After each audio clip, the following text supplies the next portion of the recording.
Welcome to this suck. I'm your host Joey Campbell. With Doom Patrol on the way, I decided to talk about Young Justice Outsiders. Now I know I said that this was going to be in separate episodes, but since all of them have officially aired, I'm going to talk about them all together. Here on Did It Suck? I'm your host Joey Campbell. So, Youngest Outsider takes place years after what's happened before, and skips over some things. What happened is Batman has finally left the Justice League and created Batman Incorporated, which is in the New 52 and some comics before it. True-ish, alright? Next thing that happens is that a bunch of superheroes left the group too, including Green Arrow. As you know, he's kind of like Batman, so why not?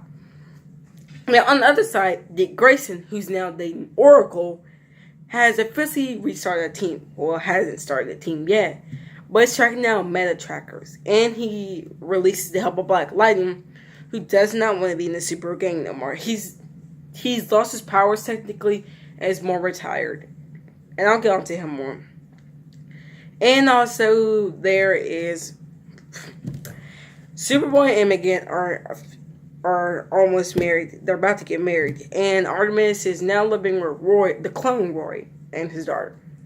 So yeah, that's what's happened so far. Now, to be honest, this is pretty different from Young Justice. I won't say it's pretty different. It's just different in a way, because the original series, they had more where they couldn't go out of the circle. It's like this big circle. Like, you couldn't have people kill each other.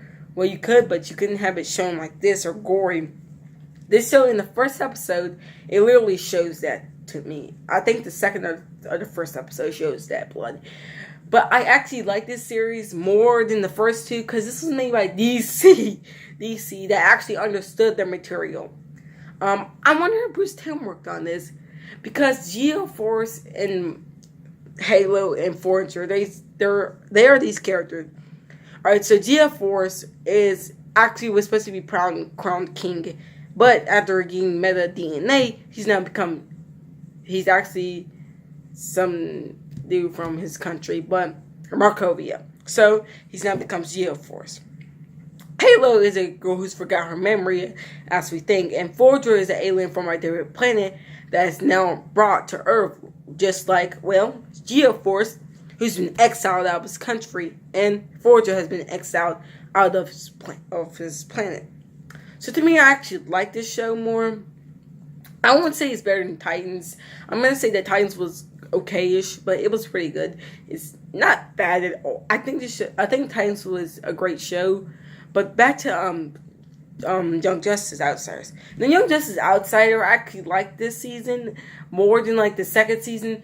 I just feel like the second season wasn't as good as the first season, no matter how you do the math to it, no matter how you put the show.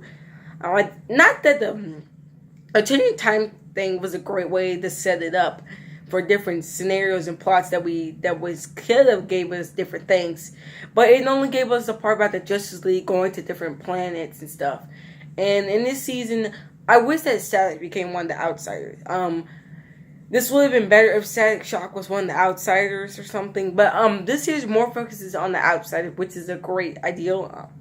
We do get to see the Young Justice members like Bart and other characters in the season too, but for a little bit of moments. Now we're focusing on Dick Grayson, who's leading a different team of other characters out there. And to this season, I will give a shout out to Greg Weisman and the other people that work on the show. It feels like they put effort into making the show better than what the last season were before. I feel like I liked the first season, but it had its problems. This season is not really that bad. I'm thinking it's definitely going to set up to just contract them.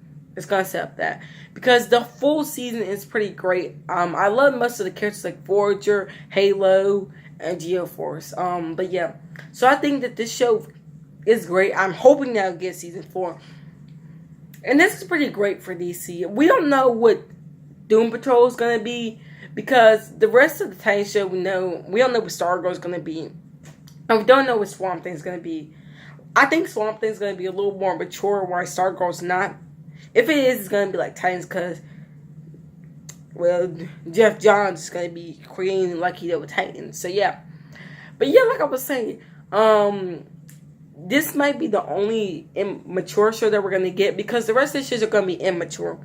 they're gonna be full violence, full more things than we were supposed to get. Like Harley Quinn's gonna be like the Deadpool series to me. And they made a reference to that I actually liked. I think I might watch that, but the reason why I took time with Young Justice was I want to see the episodes all fully formatted. Because in Titans and Doom Patrol and stuff, there's nowhere they can go. Literally, it's not gonna be an episodic way. But in Young Justice, this series is not episodic. It's fully story formatted. So I want to get all the episodes fully storied in. It's not like The Flash or other superhero series where they can separate the episodes. This series is fully standard. Every episode has been filmed and they're going to release them. So I want to make sure. I'm hoping that other DC shows are actually, you're going to get the full episodes. You're not just going to get them one day at a time. It's pretty different from Netflix, but I'm hoping that they'll just give the other shows episodes like Doom Patrol. I feel like that deserves to be a non-episodic show, how it looks and feels. Titans should have been absolutely non-episodic. It should have been a full format story like Daredevil or the Netflix Marvel series. Because it feels like they ended at some points and you were left with nowhere to go. If it ended on the straight ending part right there, that will later continue on as episodic. Like other shows like The Flash and stuff, they have that in there. They don't just end on one, they just don't end in certain moments and then say that's the end of it, next episode later. But Doom Patrol, I think that can actually be more of a series that can be episodic after I see the first episode. But I'm hoping that it will be or it will not be. Because Doom Patrol actually looks to be a good series. And I think that's going to be lighter than Titans was. Because Titans did have some funny moments in there and stuff. But I think it was more centered to a darker series. And so I can't wait to see what other things the DCU are going to make. And since they're making a Stargirl series, I wonder what other characters should get a DCU series now. Because it's officially announced that the DCU are not making another Justice League movie yet. And I will be releasing full facts on what I think about Doom Patrol. And that's all for now on Did So. And did Young Justice outside of sec? Nope. That's all for now. And this was an excellent series to watch. Hope you guys can watch it sooner wherever country you are in. Or if it's on Netflix, when it comes to Netflix. But that's all for now on Did It Suck? I will see you guys next time.